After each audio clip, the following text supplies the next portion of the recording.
problem, and I congratulate the member Jackie Dean on bringing this to a successful fruition. Thank you very much.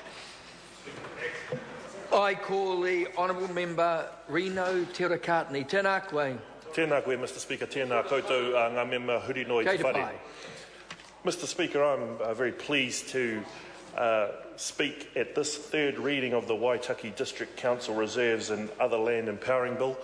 And whilst I wasn't a member of the Select Committee that considered this bill, I'm very pleased to be coming in at this third reading because the Waitaki District obviously is a very important district within the Te Tai Tonga, my electorate, the whole of the South Island, and it's a very, very special place, the Waitaki. The Waitaha, the very early settlers of the Te Waipounamu, the Moa hunters, my ancestors, Te Mai Haroa, the chief, and all of the successive tribal groups that roamed those lands and were sustained from those lands and the rivers. So yeah, I'm very pleased to be able to speak to this bill.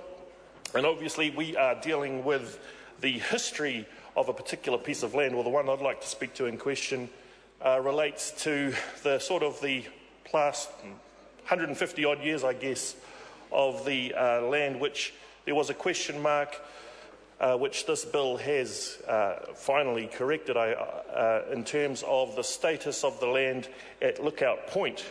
I also understand it's called Forrester Heights. I don't know, someone must have been a fan of Bold and the Beautiful or whatever to call it Forrester Heights, but Lookout Point is a very beautiful piece of land. I have travelled to Oamaru obviously many times and had a chat with some of the locals, and it is an absolute beautiful piece of land with panoramic views of Oamaru and right out to sea and the beautiful bay. So it is a very pristine and very highly valuable, I would say, piece of land.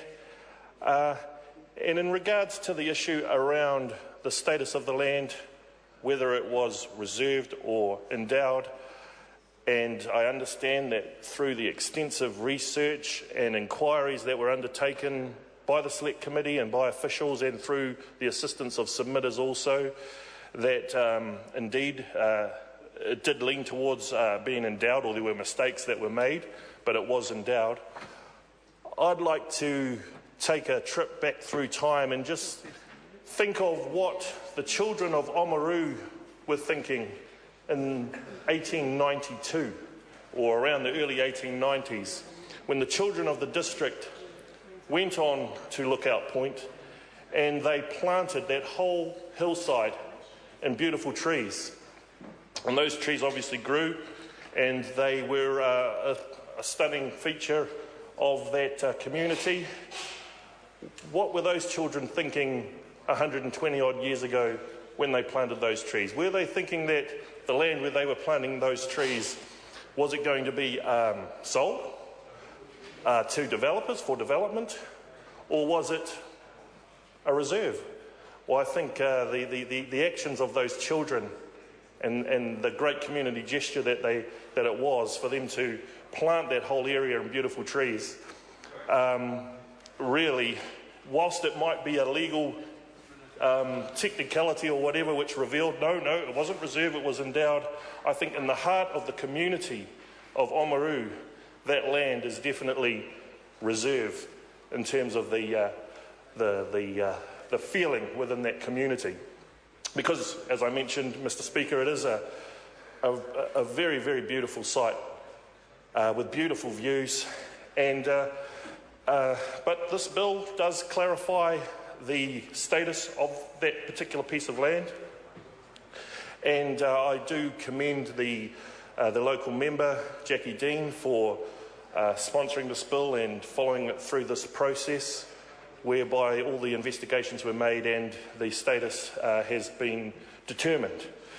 And we support this bill, sir, but I want to just add some remarks around the use of the land. Now, obviously, that's beyond the scope of this bill, and that really is up to the local Waitaki District Council as to what they intend to do with the land. Obviously, the intention has been, through their recent activities, to chop down all the trees, change the district plan without consulting the community, changing the status. So obviously it was all, and even put up for sale signs in terms of, properties for sale, sections for sale.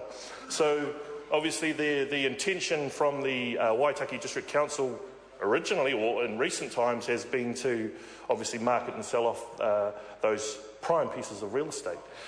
But in regard to the use of the land, I just want to basically remark that at the bottom of from Lookout Point, I'd look very carefully in terms of the actual stability of that land in question, because it's clay, the soils, and there are huge, what they call underrunners, or they also call them Māori drains, in terms of the stability of the land.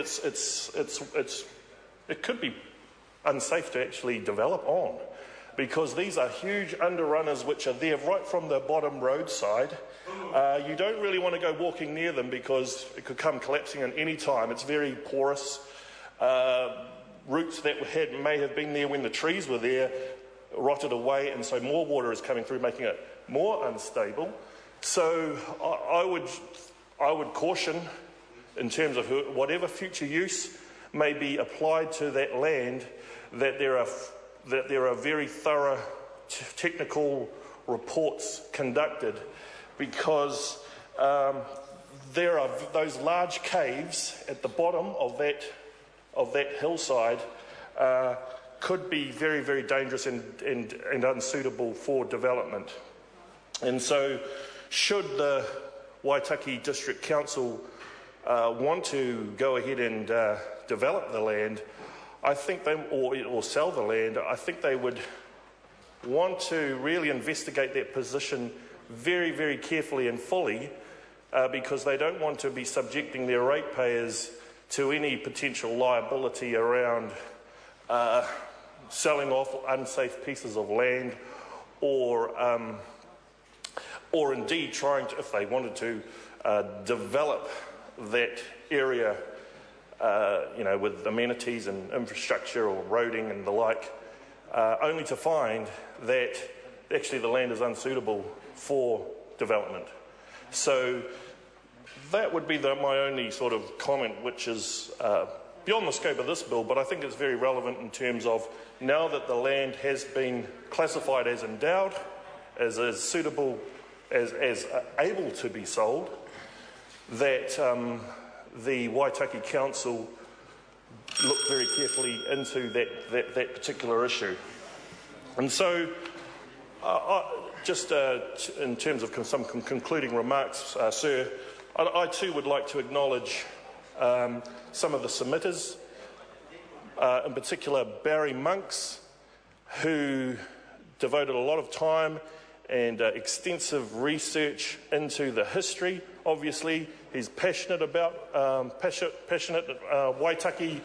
a real heartland man, old Barry Monks is, and he actually was our candidate, a very capable candidate too in Waitaki. So I'm very proud of Barry and the work that he did in terms of researching this bill and really representing and advocating for the retention of that land as a reserve. And unfortunately, his efforts weren't able to be captured in the bill in its final form. But I do acknowledge Barry for the work that he did undertake. Likewise, I do want to acknowledge Mr. Warren Crawford, who I met in Oamaru and who showed me around Lookout Point, and was, again, very passionate. He farmed Lookout Point, so he had stopped grazing on that particular land in question over many years, and again, very passionate about retaining the reserve status of that land and making sure that it was held as an asset which wouldn't be sold in their community. And just to conclude, the Lookout Point as I've mentioned, it is a spectacular piece of land. I would hope that some more trees will be planted there. Obviously, they've all been hacked down, and it's created a bit of unsafe terrain, which probably isn't conducive to further development. We shall see. But it would be nice to see that the community, that the council will listen and consult with their community before they actually do anything further, now that it has endowed status. Thank you, sir. I call the honourable member Eugenie Sage.